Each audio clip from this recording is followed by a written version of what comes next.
All right, Jeff, we have seen the numbers and strings. So now we'll talk about lists, tuples, and dictionaries. Sweet. Lists are sequences of arbitrary objects.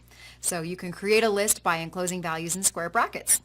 Lists are indexed by integers, starting with 0 as the first index. We can use the indexing operator to access and modify individual items off of the list. We can use the append method to append new items to the end of the list. And we can use the insert method to insert an item into the middle of a list. Python allows you to reassign a portion of a list by using the slicing operator. Use the plus operator to concatenate lists.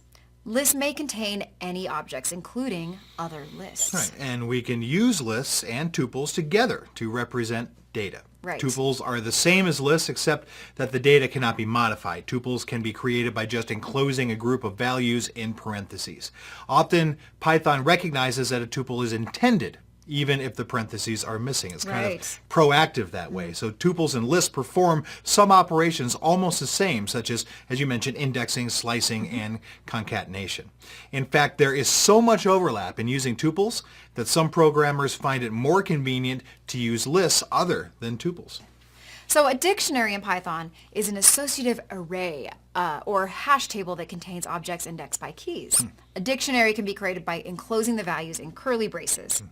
This is a useful way to define an object that consists of named fields. However, dictionaries are also used as a container for performing fast lookups on unordered data.